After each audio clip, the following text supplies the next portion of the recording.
Obrigada, Jesus. Louvado seja Jesus. Senhor, nos disseste que podemos falar com a montanha.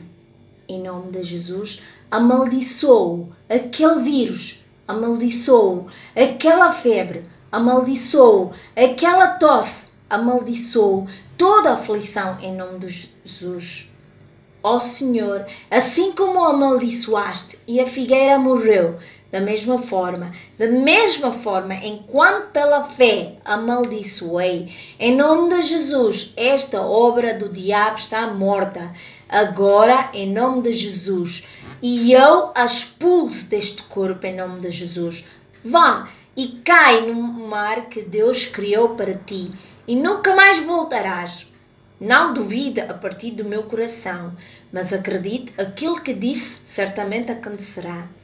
Já aconteceu e eu terei tudo o que eu disser. Portanto, esta é a minha declaração de fé. Em nome de Jesus, este vírus, esta aflição, esta doença está morta desde raiz e todo o meu corpo e todos os meus órgãos funcionam perfeitamente agora. Eles estão recarregados pela vida de Jesus e eu recebo uma vida longa, saudável, ungida e cheia do Espírito. Ó morte, tu não tens poder sobre mim. Eu te repreendo, eu te amaldiçoo em nome de Jesus e recebo uma recuperação completa em nome de Jesus. Amém, amém e amém.